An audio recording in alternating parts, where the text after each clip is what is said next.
पांडे जी राधा वल्लभ श्री हरिवंश महाराज। श्री हरिवंश महाराज जी आपसे सत्संग में सुना कि हमको सिर्फ नाम जप करना है और इसके सिवा हम कुछ कर भी नहीं सकते। अगर कुछ कर सकते हैं तो सिर्फ अपना बुरा कर सकते हैं। अगर छूट हो जाए तो हम कहाँ गिरें, हमारा चिंतन कहाँ, हमारे हृदय की मांग क्या है, हमारी दृष्टि कहाँ। अगर हम रुके हैं तो कृपा की बाढ़ हमें रोक रखी है। महाराज जी आपकी कृपा से सब अच्छा चल रहा है, पर कभी कभी मन जो पुराने व्यसन छूट चुके हैं, संसारिक प्रतिकूलता आने पर बहुत जोर से उधर ले जाता है मन, जिससे परेशान हो जाता हूँ और इस मन से इसी से लड़ाई तो भी बचना है।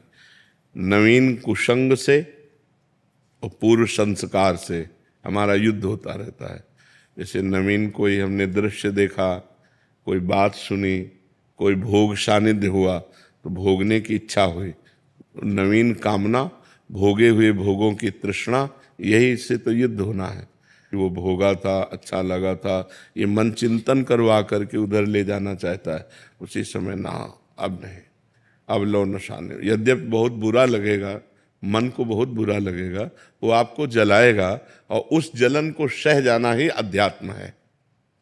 यम ही न व्यथ्यन्ते ते पुरुषम पुरुषर्षभ।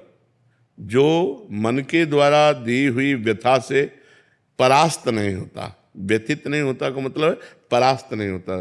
जैसे हम आपसे मिलना चाहते हैं और कोई हमें सुख मिला है आपसे, अब मन विवश करेगा आपके पास चलना नहीं, अगर गलत है नहीं मुझे जाना नहीं, अब वो जलाएगा, ना भजन में लगेगा ना कहीं नहीं लगेगा, बस वो बार बार वही प्रश्न करेगा, वहीं चलो वहीं चलो, वो बार बार वही भोग मांगेगा हमको बार बार कर। नहीं, तो चाहे मार डाल मैं नहीं जाऊँ, कुछ भी कर, राधा राधा राधा।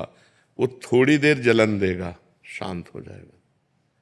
फिर दोबारा जब उठेगा तो पहली बार 15 मिनट जलन दी थी, अब की बार 10 मिनट जलन देगा, फिर 5 मिनट, फिर 2 मिनट, फिर सदा सदा के लिए राधे राधे हो जाएगा। पर इतनी क्षमता रखनी पड़ेगी कि उसके इस वार को सहना पड़ेगा। उसका स्वभाव है प्रमथन, मन को मथ डालना, एकदम व्याकुल यार सब बाद में देखेंगे, पहले ये खा लेते हैं, पहले ये भोग लेते हैं, पहले ये पी लेते हैं, पहले ये देख लेते हैं। उसका ऐसा स्वभाव है। मन के स्वभाव को सह जाना यही साधुता है। सहत सहत बाढ़ भगति गृह तन गुरु हितगार।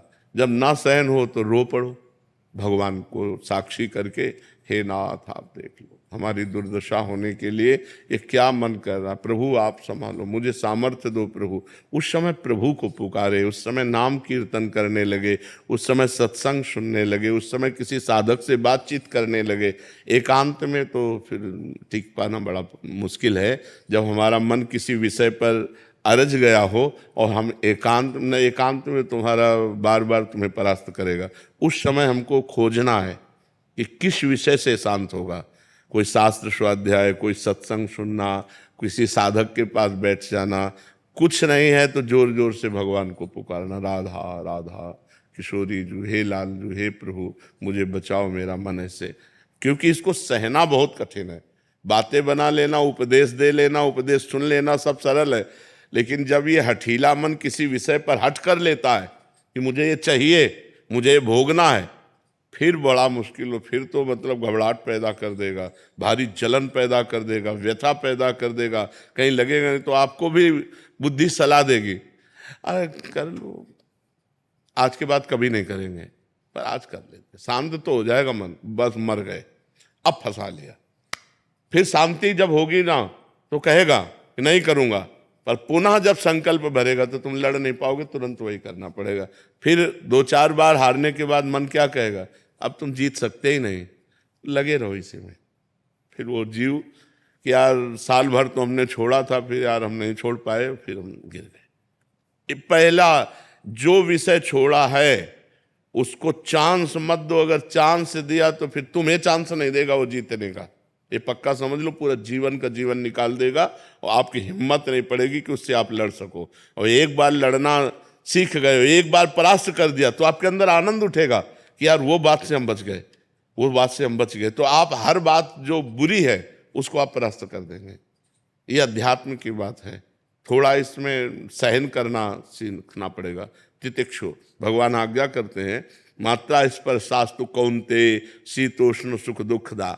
ये जो है आगमा पाइनो अनित्यास्तास्तितिक्षस्व भारत, ये आगमा पाइना आने जाने वाले हैं, इनको तास तितिक्षस्व भारत, इनको सह मात्रा स्पर्शास्तु कौनते शीतोष्ण सुख दुखदा। ये जो गर्मी सर्दी अनुकूलता प्रतिकूलता लाभ हानि, ये नाना प्रकार की ये आने जाने वाली हैं। काम क्रोध लोभ, ये वृत्तियां आने जाने वाली, टिकने वाली नहीं। इसलिए हे अर्जुन, तुम इनको सहन करो, ये भोगने से नहीं शांत होंगे।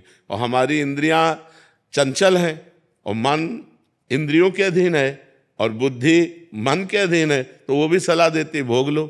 और अगर बुद्धि भगवान में लगी हुई है तो वो कहेगी नहीं गलत है, हम नहीं करने देंगे। तो अगर बुद्धि ना कर दे तो मन कुछ नहीं कर सकता फिर। लेकिन मन इतना बलवान है कि वो बुद्धि को अपने अधीन करा के दस्तखत करवा लेता है और इंद्रियों के साथ भी मनमानी विचरण करता है। इसलिए खूब नाम जप करो, सत्संग सुनो और सहन करना सीखो। जो सहन कर गया वही आगे बढ़ गया, जो टूट गया वो बिखर गया है संसार में।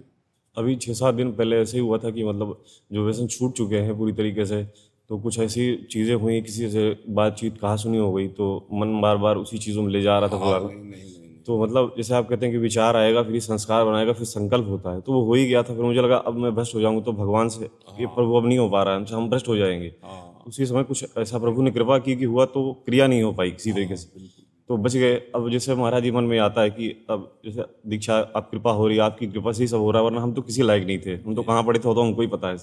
आपकी कृपा, प्रभु की कृपा हुई, तो अब जो उपासना मिली है वो आपकी कृपा से कर पाते हैं, हो रही है। फिर मन में ये अब डर लगने लगा है कि जैसे दीक्षा ले ली, उसके बाद आगे चल के फिर ऐसा हुआ कहीं कुछ क्रिया। यही डर वो तुमको गिराएगा, यही डर गिराएगा। तुम्हें डरना नहीं, ये मैं मर जाऊं लेकिन पीऊंगा नहीं, मर जाऊं गहाऊंगा नहीं, मर जाऊं भोगूंगा नहीं। तू कर, तू कितना भी बार बार कर, मैं नहीं कभी करूंगा। कभी हट करके देखो तुम इतना डरपोक क्यों हो गए, इतना डर क्यों, डरोगे मार डालेगा। बिल्कुल बात पक्की समझो, दुश्मन से डरना नहीं है। अगर डर गए तो फिर तो मार डालेगा, फिर तो मार डालेगा। फिर आपको देखो ना, दीक्षा के लिए घबराहट पैदा कर दिला, वो आपको सतमार्ग से रोकेगा। आपको कहना है मर चाहे जाऊं, अंदर ही तो है वो, अंदर ही सुन रहा है। आप संकल्प करो कि मैं मर चाहे जाऊं, कभी पीऊंगा नहीं, मरना बर्दाश्त करूंगा, पीना नहीं, गलत आचरण नहीं करूंगा, बिल्कुल नहीं करूंगा। वो अंदर एक सॉफ्ट जगह रखता है, हाँ कभी तो हो सकता है, उसी जगह में प्रहार करो। नहीं, कदापि नहीं, कदापि नहीं, नहीं, बस हट करो। नहीं नहीं, वो आपसे बिरजेगा, कमजोर करेगा। बस यही तो युद्ध चलता है। और सही पूछो तो आप पर केवल प्रभाव दूर से दिखाता है, अपने में मिलाने के लिए कुछ नहीं कर सकता। वो आपकी स्वीकृति के बिना कुछ नहीं कर सकता। वो आपको डरा के धमका के सुख का प्रलोभन दे करके, निश्चिंतता का प्रलोभन, आराम का प्रलोभन देकर वो फंसा देता है। आप दस्तखत कर देते, चलो यार बस मर गए, नहीं बच गए।